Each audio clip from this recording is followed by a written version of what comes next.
systems and components of the operation technology, including hardware and software.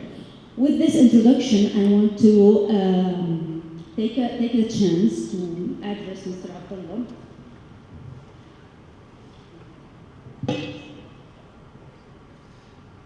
Yeah, I think also we can probably take this time just to do quick introductions if you want to start. Yes, Assalamu alaikum. SAMA and the NCA, they are working together to do as parallel to develop many controls regarding the financial sector. SAMA, they are working for traditional banking and digital banking and fintech right now and enhance the financial sector. ACA was created in 2017. They are doing good controls and publish it to the private and government sector. Those controls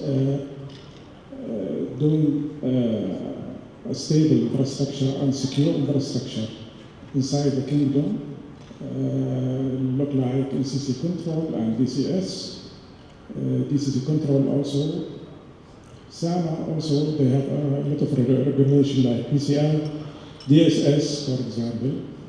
Both of them, as organizations supported by government, they publish their control and working together, push the market and public sector to be compliant with the national and international standard.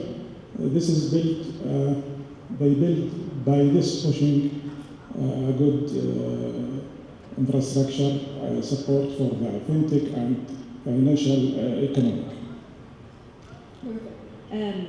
One question that I always have in mind as a user, actually, I'm not an expert in the field, but I always have in mind with all the advancement of cybersecurity and all the regulation, why do we still have a lot of breaches? Why do we still have a lot of problems? And some businesses, I know that at some point, if one breach or one incident happen, it's just the end for them because of the sensitivity of the data that they have. So why is there always, the cyber crimes are always on the rise? We know today, we have seen that there is many reasons for that. First, I think increasing digitalize. Everyone here have a mobile, he can do everything. Go to banking, go to government apps, make chat. Some people, they hacked by URL or phishing attack through the WhatsApp, for example, or through the SMS, by scanning messages. This is the people, they are be familiar with technology, but still they want to be receive awarenesses from the capital market, from the banking, from the government also. Time by time should be make a campaign for awarenesses for end user. The second issue that be the raises breaching. It's having attack by new type of ransomware that not covered by the endpoint security. Also, misconfiguration in cloud services. Most of the company today, they are using cloud services. There is a misconfiguration. This is can be broken the security.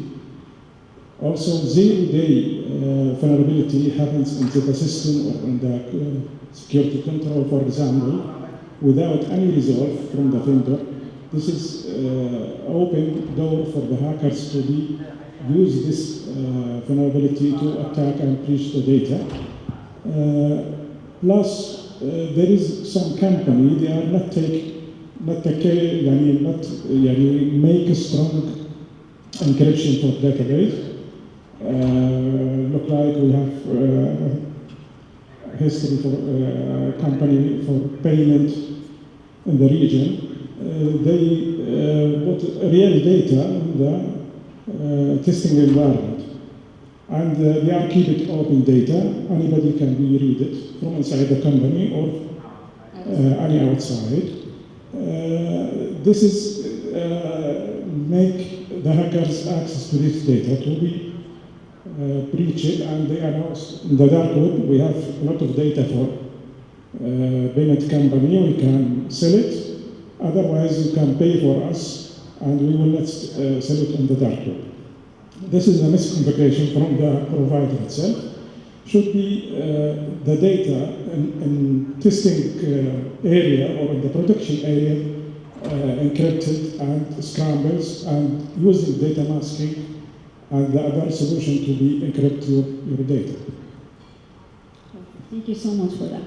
Let me go back to Logan. I was very intrigued when you said in your bio you want to make the cybersecurity simple. Can I know what you mean about that? Sure, yeah, thank you. Good afternoon, everyone. Logan Simpson. This should say I'm the group CISO for HALA. Our group holding company is based out of Abu Dhabi, so just clarity there. So yeah, I have the opportunity to work with HALA at a group level, and as part of that, it can get quite complex because you have multiple regulations in different countries. And even within the different sectors here in KSA, we have 3 different entities licensed in the financial sector, all of them fintechs. Each one has different services and slightly different regulations. So I think in general, people, cybersecurity can be kind of intimidating in terms of it can sound overly complex. And to be honest, us in the cybersecurity industry, some of us play that up a little bit more and like, we are the elite hacker experts, you know. We don't want you to understand too much, so we can see more important. So unfortunately, and that's also true on the consulting side. Consultants often make it more complicated than it needs to be. Otherwise, why would you need them? So they actually make it more difficult. But yeah, from a simplicity standpoint, you can go down to the basics in terms of the basic things. What is it that cybersecurity actually does? What is it really? Cybersecurity is just like any other security. It's the same concept of like physical crime. You can steal something, you can break something, you know, the basic things there. These are just digital forms of it. So the concept's been around for thousands of years. It's just a matter of digitally, how is that applied? And the field itself is so huge, nobody can be an expert in everything. So when someone says they're a cybersecurity expert, probably they mean like, maybe they have 30% of specialty in a specific area. So the goal for simplifying it though is to, at least at a high level, and this is where there's a major gap between the cybersecurity function and like the leadership of the company. So because a lot of times for the leaders as well, it's a black box. They don't know, and then maybe the security team just keeps asking for more budget, or maybe there's breaches or issues, but you know they don't know how to fix it, what to do. So the goal of simplicity is to communicate things in clear terms. There's 3 main components to cybersecurity that covers everything. One is more the proactive side, vulnerability management. So here you're proactively trying to find the holes in the wall before the bad guys do. And so this is the proactive side. If you do this right, it fixes a lot of other issues downstream. Secondly, there's the access management side. These are the keys to the door and the locks and all of this. So it's just how do you control who has the keys, which doors and rooms do they have access to. That's another basic concept. And then the third is from an incident response standpoint. When something bad inevitably happens, can you limit how bad it is and how quickly can you respond? So the concepts of be proactive, fix things before they happen, control who has the keys, be ready if something happens, respond to it. These are simple concepts. The execution can be complicated, but from a senior leadership, especially dealing with boards, CEOs, investors, you have to be able to communicate things at a high level and tie these to the business strategy as a part of that. And because if you just start talking techno babble, their eyes, you see when their eyes kind of start to glaze over and you realize they're not actually paying attention anymore. And it's hard to have a productive conversation for the cybersecurity function to keep engaging at a business level. You know, the CEO might just nod because he doesn't want to look foolish, so he's not going to ask questions. He's going to say, okay, and then he's never going to talk to them again. And then the CISO goes back and sits and wonders, how come the CEO doesn't talk to me? So it's all about being able to communicate and have open dialogue. And one of the things that I think it's important is for CEOs and leaders to learn, you don't need to be an expert, but just a little bit, like what are the right questions I should be asking my CISO? What are the right questions I should be asking my CTO?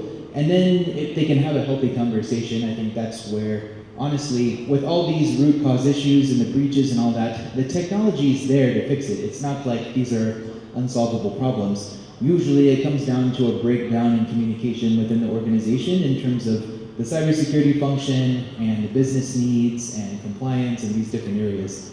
And when you overcomplicate it, they end up just kind of pushing it aside, and then that's where the issues end up coming up. I can see that very clearly, that the communication between, I mean, you're commuting or trying to make a decision in a different world than, like, if I am a CEO and I want to do a decision, to make a decision based on the CISO and the CTO, and I don't really understand what they are just saying. So it's really like the communication problem is really right there. Okay, let me go back to Mr. Abdullah and ask him about the strategy that the national security, the NC is applying for the Vision 2030 for now. Can you tell us about it more? Yes, NCA, they are publishing a strategy across the kingdom to enhance the cybersecurity infrastructure and enhance the security awareness for the people. This strategy, there is many model covering many things. One of them between relation between public and private sector. Build a good infrastructure network security to protect against from the world from outside. They are built a good awareness and training plan for private and public sector across the kingdom. They do many things, lectures and awarenesses, and for the people through whole channel. Also, this is a strategy. It's going to support the business and economics and government relations between the government and the private sector. All this strategy, it's working for many module, many lines. They are doing good since 2017 until now. Most of the public sector now, it's compliance with regulations for NCA, and most of the private sector also, they are compliance. They are auditing yearly for each organization by independent auditor to check the compliance for SEC control.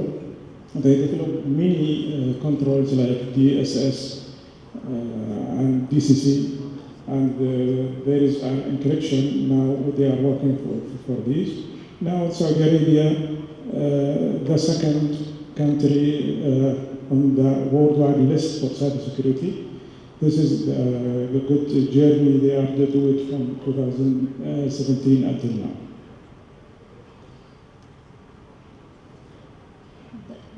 That's great to know that this is great news actually. There is some kind of news also that I just read yesterday about the NCA having a framework for management security operation center. Can you tell us more about that?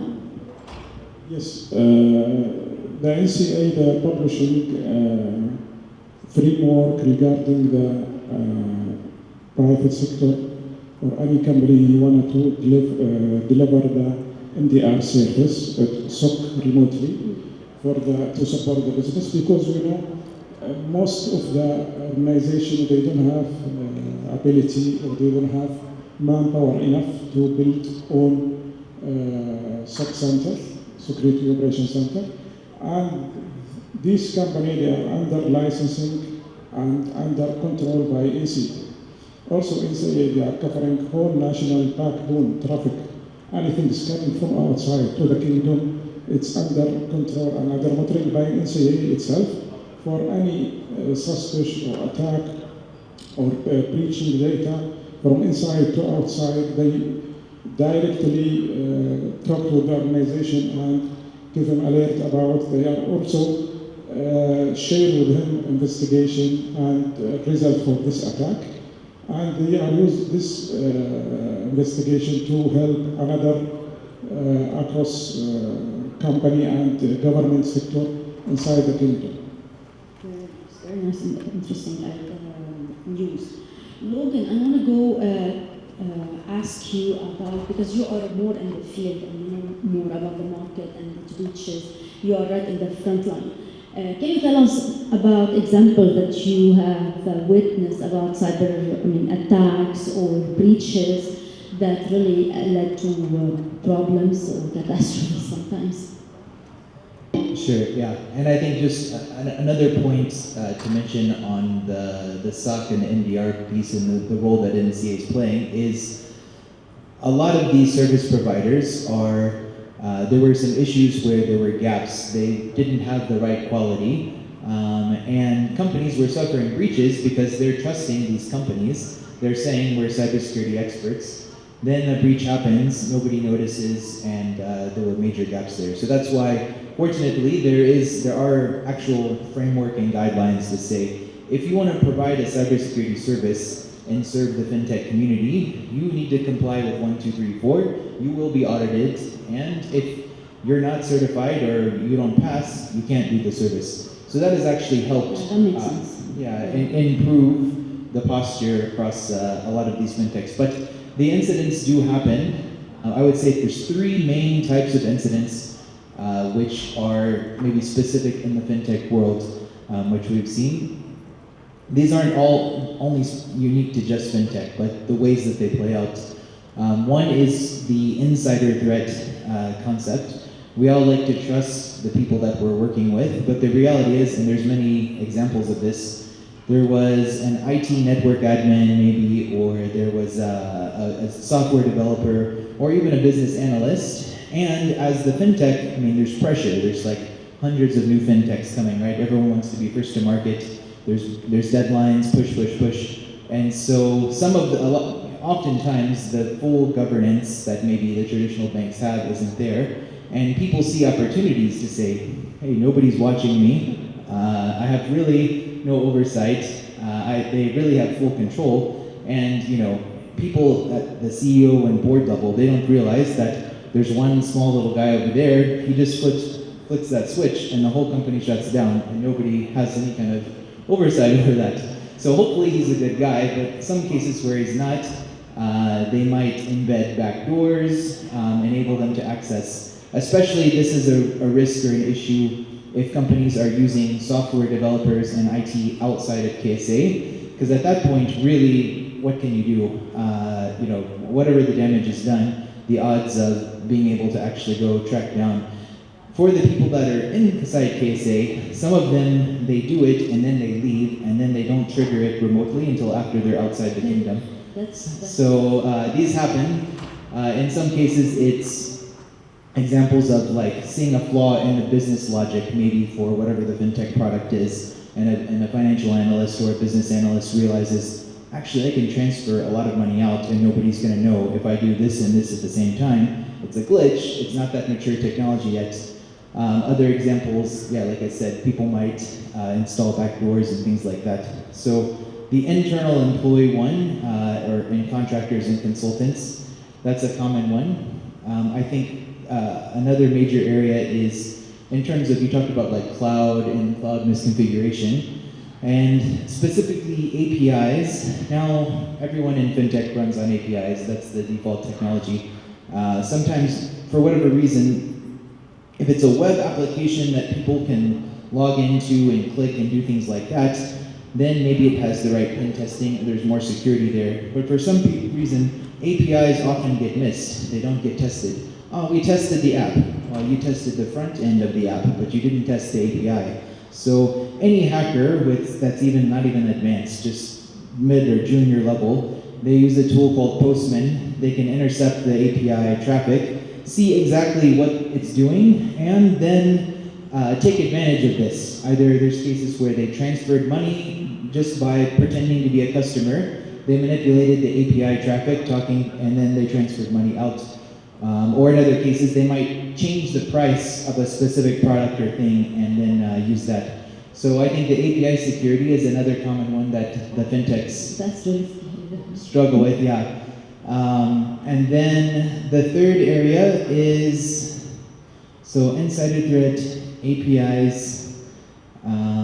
I guess those are some of the, which one? Careless behavior can one of the reasons for breach. Yeah, sometimes it's not malicious, it's an accident. I think the third main area is targeting the customers of the fintechs. So the fraud piece is a big challenge, and the whole identity of how do you really know someone is who they say they are.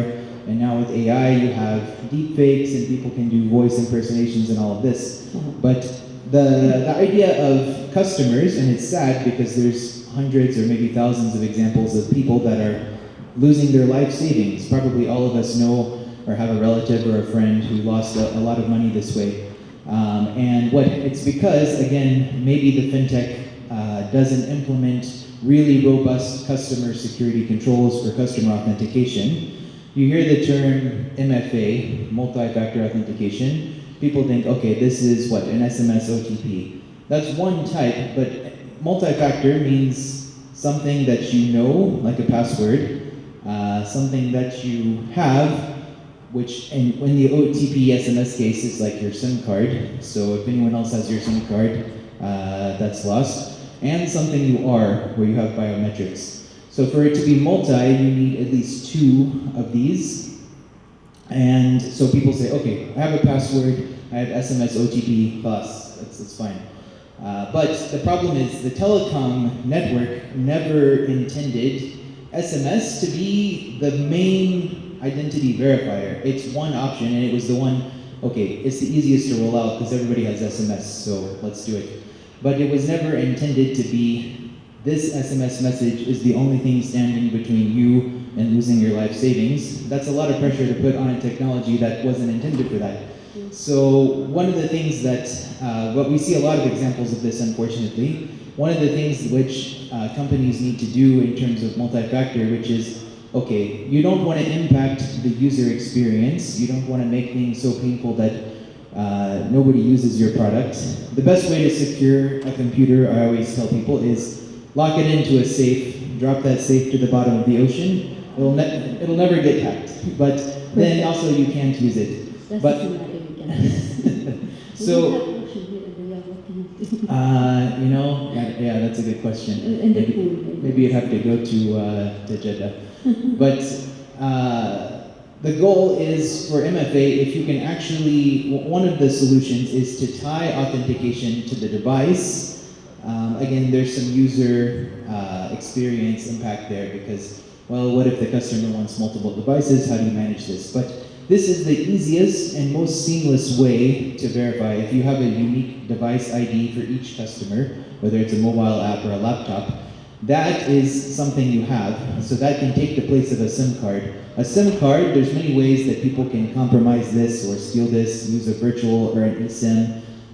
So as a something you have factor, but if it's at least a unique device ID, they have to physically get access to your device, which is a lot harder. So that's another example, but the customer, unfortunately, if it's a breach that hurts the company, okay, you know, that's bad for the investors and for everybody that work there. But when the breaches impact people's personal and your customers and their own savings, you know, that's even tougher. So it's important to look at the journey for whatever your fintech is. Look at the journey for not only onboarding a customer, but authentication. What if they forget their password? What if they lose their device? What if they need to register a new device? These all things need to be in the journey, and the cybersecurity needs to look and verify and say, okay, how can we reduce the risk? Somebody can always get hacked. There's always going to be a way to potentially bypass it, but how can we put as many controls while making the user experience seamless, but really preventing the number of frauds that we get? Yeah, the thing is, like Mr. Abdullah was saying, the more we advance in protection, the more they advance in hacking and way to do it. It's like everlasting race. Everlasting race. Let me ask you, Mr. Abdullah, or something. I read about the NCA, very interested in the public awareness and education. So what can you tell us about this kind of strategy that they are implementing? Regarding the public awareness, NCA, they are, for example, built two academy. One of them is NCA Academy in Riyadh for public and government and oil and gas companies. For the employees, they are working for this, for public sector. They give them training from start, from cybersecurity principles until the CISO training. There is mini-track or multi-track support this. Also, there is TWAC Academy in Noura University. This is accept from 6 years up to 30, 40 years trainer to be start for regarding the cybersecurity, regarding the programming, coding, development, many things. Plus, each year they have, NCA, they have campaign in October for awareness over the kingdom by SMS, by WhatsApp, by on the media also, to awareness the people in the country, through the television, also through all media. And there is some campaign they are doing for incident, for some cases was happening inside the kingdom. Now they have planning to add cybersecurity principles in the elementary school and middle school and high school, plus university. University now, we have all 10 or 12 universities inside kingdom, they have specialist program for cybersecurity, starting from diploma up to master, up to bachelor. All these supported by NCA. Also, NCA last year they developed eight options for the government. For example, many government entities, they don't have a budget to implement cybersecurity solution or bring or hire engineers. The NCA reserved something in budget within the Ministry of Finance regarding to develop the cybersecurity for government and oil and gas company and the sector that be any damage happen for this area will be reputation for the country and reputation for the market inside Saudi Arabia and outside also. Yeah, that's very true. Thank you for the answer. Let me go back to Logan and ask you, what is is it possible to develop it in-house or better to have a third party taking care of the cybersecurity of a fintech or a company or any institution, or does it differ how big or small the company is?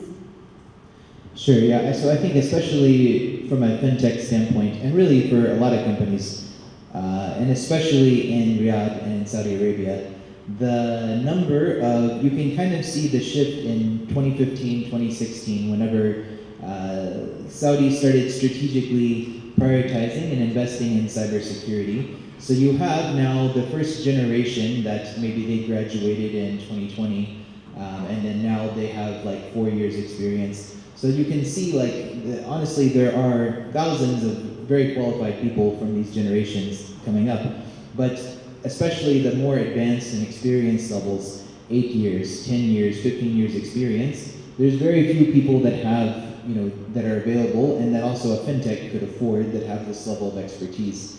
So there's a couple of options, but in general, as you're starting new, you don't want to have to reinvent the wheel. You don't need to invent your own cybersecurity technology.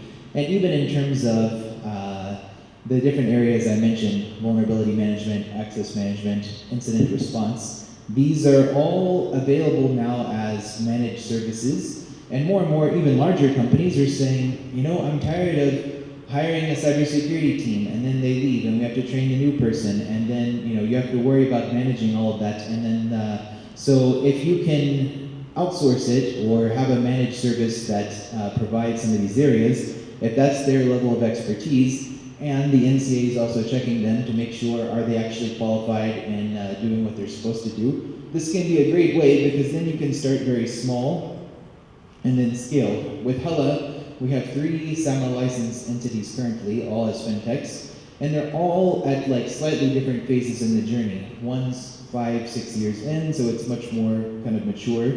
One went the traditional apply for a license route, and one is entering the sandbox, and SAMA has the regulatory sandbox as a way to get in. So in each case though, using managed services, like if you're in a sandbox and you have just a few customers, again, you can't afford to hire a big cybersecurity team and build everything from scratch. But if you can find good vendors and partners who can provide some of these areas, they can do it actually quite cheap because for them, you know, they're doing it as a scale. And then as you get more customers, more business, more employees, then they'll make their money down the line, you know, later on. But I think one area from a leadership standpoint that we've seen is getting even so I'm at a group level CISO, but also we need leadership at each of our entities that can manage this. There are more and more cases of the regulators saying, okay, you can do a virtual CISO because we know it's a problem and we know you're not going to be able to get someone. So maybe for the first 6 months or 1 year, it's time bound, but you know, we can subscribe to some of these virtual CISO services. Not all of them are good quality, to be honest, so you have to vet. But if you have someone that's good, and maybe they only need to spend 1 day a week giving the oversight and making sure that everything's on the right track, yeah, then they're able to really add a lot of value, and it's more affordable to the company. Likewise, he mentioned, you know, MDR and the incident response side. So yeah, all of these areas, in most cases, it doesn't make sense to create something from scratch, especially when you're small. You can always decide later on, once you're larger and more mature, if you want to really highly customize, you know, your security environment, which is like at the really mature levels that most companies, to be honest, never get to. But you can always bring it back internally, you know, if you need to go that route. But yeah, for sure, there's a lot of good, and that's the nice thing is that from a fintech ecosystem, even there are some government services or partners and things like that, which for very low cost or even free, you have to apply for it. But they're saying, look, we want to support you and we want to help you. Nobody wants cybersecurity to be the reason why their business fails. Exactly. Maybe you have a bad business idea, maybe you didn't time the market right. Okay, that's fine, but don't let lack of security tools and vendors be the reason why, because they want the ecosystem to succeed. Thank you very much. I want to open the floor for the audience. If you have any question for our esteemed speakers, please go ahead. We still have like 5 minutes to go. Yes, please. Excuse me.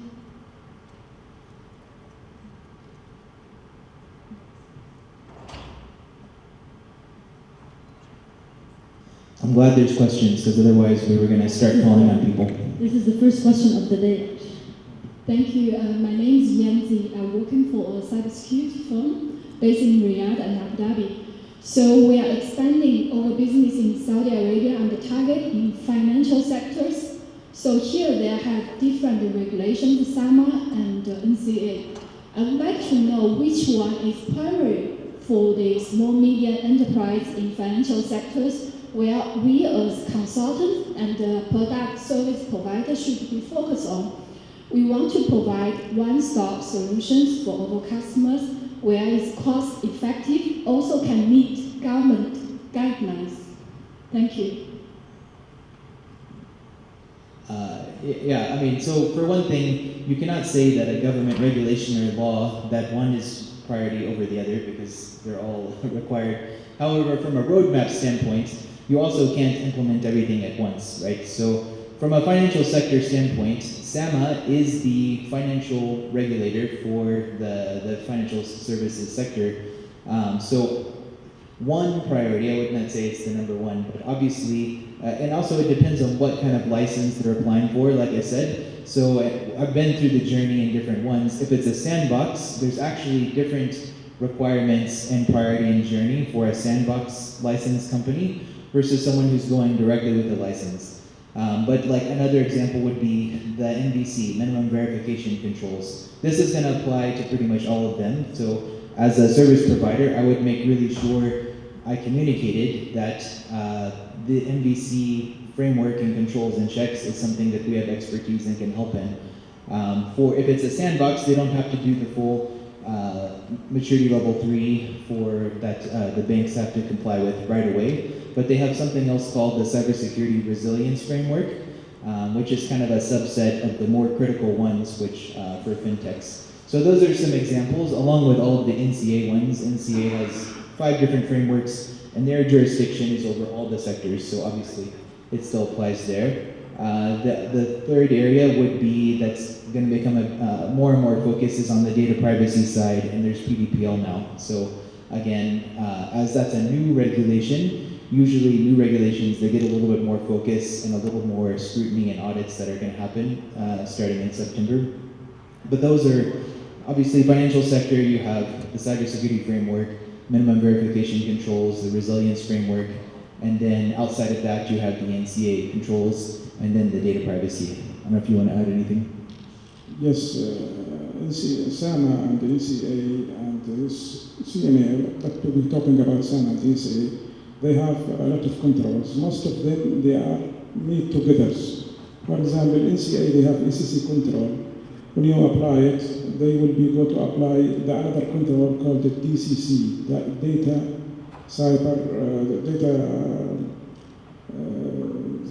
cybersecurity. Yes, you will be find some controls when you apply it in ECC. It will be ready. You are applied in DCC. There is nothing else. If you are vendor, you will be work with whole sector. If you are service provider, you have to meet regulation. If you have service provider for financial sector, you have to meet regulations from SAMA. If you have service provider or cloud provider, you have to meet the cloud framework that be issued by NCA. Depends the solution or the that will be delivered to the market. Thank you. Thank you for the question. Any other question we have? Okay, I guess this concludes our panel. Thank you so much, guys. Thank you. Thank you.